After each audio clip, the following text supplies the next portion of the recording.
Commander Zixthara of the Galactic Coalition watched the ice-covered planet rotate slowly on the holographic display, its surface a uniform sheet of white that reflected the distant star's feeble light.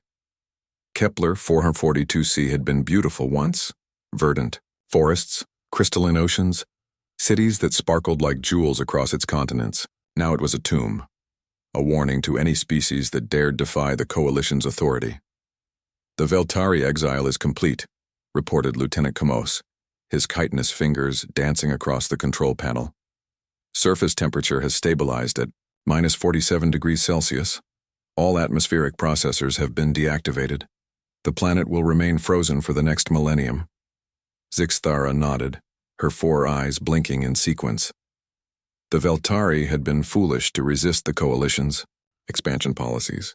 Their pacifist philosophy and stubborn insistence on maintaining their traditional ways had made them unsuitable for integration.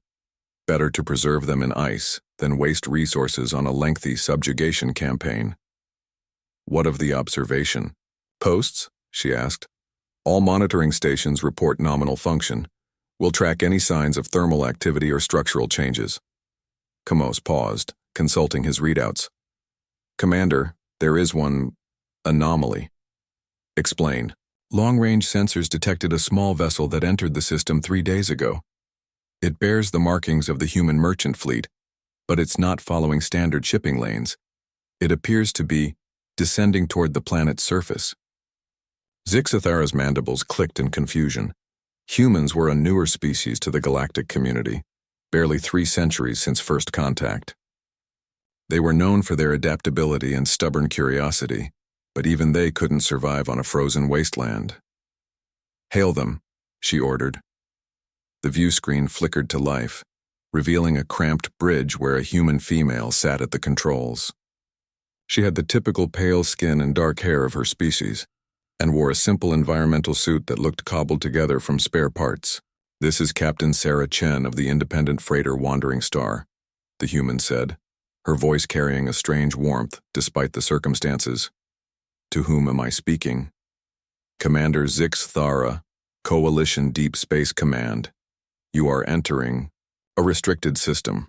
The planet below has been designated as an exclusion zone under Galactic Statute 7 Alpha. The human's face crinkled in what Zixthara recognized as their expression of amusement. "Exclusion zone, huh? And here I thought it was just really cold." "Captain Chen, you will alter course immediately.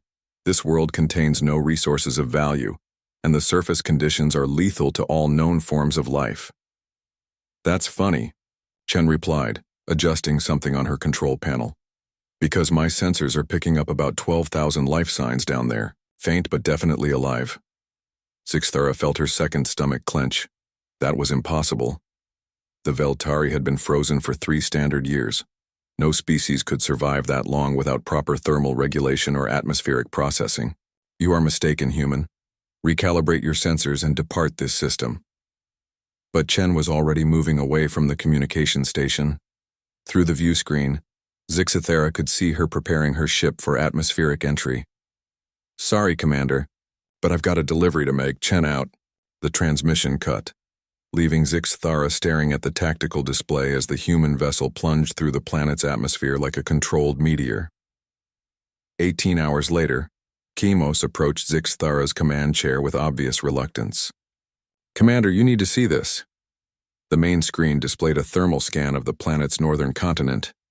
What had been uniform white the day before now showed dozens of orange and red bloom, heat signatures scattered across the frozen landscape. "Impossible," Zixthara whispered.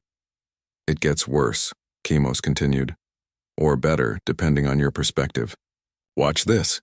The display zoomed in on one of the larger heat signatures. What Zixthara saw defied everything she knew about survival and physics. A massive structure had been carved directly into a glacier, its ice walls glowing with warmth from within.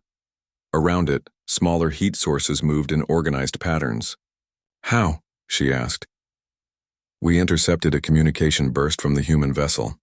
It was addressed to something called the Earth Colonial Authority. The message was brief, but enlightening." Kamos transferred the message to her personal display. Zixthara read it twice before the implications sank in. Package delivered successfully.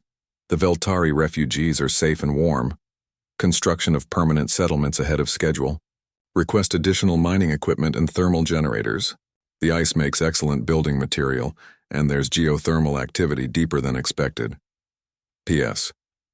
Tell Command that exile planets make terrible hiding spots if you don't check for underground volcanic activity first. Chen. Refugees? Zixathara's voice was barely above a whisper. It appears, Kimos said carefully, that when humans learned of the Veltari situation, they mounted a rescue operation. They've been secretly evacuating survivors and establishing a settlement network beneath the ice.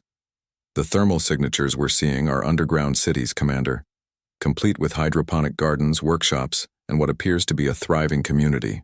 The view screen shifted to show another section of the planet, where Veltari in environmental suits worked alongside humans to construct what looked like a geothermal power station.